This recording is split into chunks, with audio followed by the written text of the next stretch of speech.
Actually ১ মাস কেন, আমি ১ বছর বা ১ যুগও যদি আমার সমিতি আমাকে বহিষ্কার করে, ওটাও আমার জন্য আনন্দের ব্যাপার। আমাকে সারা জীবন বয়কট করলেও আমি আমার অ্যাসোসিয়েশনের পাশে থাকবো। তো শিল্পী সমিতি অরাজনৈতিক প্রতিষ্ঠান, অলাভজনক প্রতিষ্ঠান, সুষ্ঠু ধারার চলচ্চিত্রের মানুষ আমি তো কাজ করি আমার অ্যাসোসিয়েশনের জন্য। সমাজ আছে, সেইখানে সত্যি আমাদের অনেক লজ্জায় পড়তে হয়। অবশ্যই ভালোভাবে কেউই দেখবে না, কারণ আপনারা জানেন যে আপনারা বাংলাদেশে লাস্ট ২টা বছর ইলেকশন নিয়ে এই বাংলাদেশ চলচ্চিত্র শিল্পী সমিতি নিয়ে কত পরিমাণে নেগেটিভ একটা ভাইব তৈরি হয়েছে। বিশেষ আমি লাস্ট ইয়ারে আমি যখন আমেরিকাতে গেছি, তখন যাওয়ার পরে ওখানেও অনেক ধরনের নেগেটিভ মন্তব্য আমাদেরকে নিয়ে করা হয়েছে, শুধু এই কেস কাসালি এগুলো নিয়ে, এছাড়া কোনো কিছু না। কিন্তু শিল্পী সমিতি অরাজনৈতিক প্রতিষ্ঠান, অলাভজনক প্রতিষ্ঠান, এখানে নির্বাচন হবে, সবাই সুষ্ঠুভাবে মেনে নিবে, চলে যাবে, এটাই স্বাভাবিক।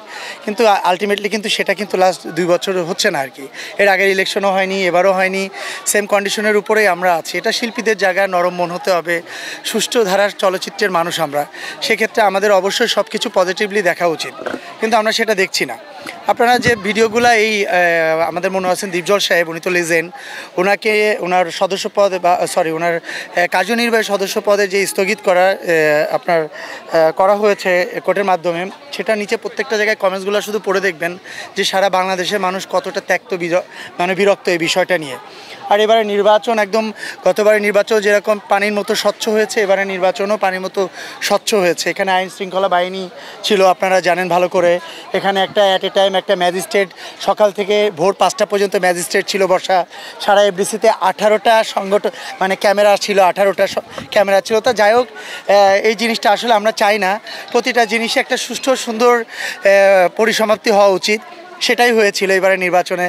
কিন্তু আলটিমেটলি এখন যে বিষয়টা এসে দাঁড়িয়েছে, এটা সত্যি আমাদের খুব কষ্টদায়ক, কারণ আমাদের ফ্যামিলি আছে, আমাদের পরিবার আছে, বন্ধু আছে, আমাদের একটা সমাজ আছে, সেইখানে সত্যি আমাদের অনেক লজ্জায় পড়তে হয় বিষয়টা নিয়ে, যে এত সুন্দর একটা নির্বাচন করার পরে আবার সেই কেসের ভিতরে কেস কাথালি সব কিছুর ভিতরে ঢুকে গেল একটা অ্যাসোসিয়েশন। সো এটা আমাদের কাছে লজ্জার ব্যাপার একটা, এটা কেউই ভালো চোখে নিচ্ছে না। আপনারা কমেন্টস পড়লে বুঝতে পারবেন।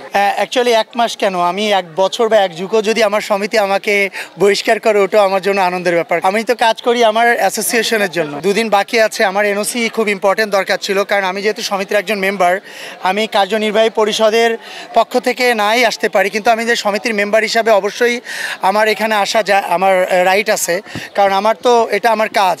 আমি একজন মেম্বার হিসাবে, আমি সমিতির কার্যকরী পরিষদ হিসাবে কোনো অ্যাডভান্টেজ নাই নিতে পারি, কিন্তু আমি যে মেম্বার হিসাবে অবশ্যই আমি অ্যাডভান্টেজ নিতে পারি, যেহেতু আমার একটা এনওসি লাগবে, আমার এনওসি দরকার, আমার পরিচালক সমিতিতে কাজ আছে। সো আমি এখন চলে যাব, আমি আসছিলাম একটু আগে, আমাকে পেপারসটা রেডি হয়ে গেলে হয়তো একটু পরে আমি চলে যাব, এটাই আর কি। আমি 2 দিন পরে অবশ্যই ঢুকবো, আর এটা আমার অ্যাসোসিয়েশন, আমাকে যে 2 দিন পরে হোক বা 2 বছর পরে হোক আমার ঢুকতে হবে, এটা কোনো আমার ফ্যাক্ট না আর কি। আমার অ্যাসোসিয়েশন আমার পাশে আছে, আমি আমার অ্যাসোসিয়েশনের পাশে ছিলাম, এখন ইনশাল্লাহ আজীবনও থাকবো। আমাকে সারা জীবন বয়কট করলেও আমি আমার অ্যাসোসিয়েশনের পাশে থাকবো, এটাই বড় কথা। Thank you so much.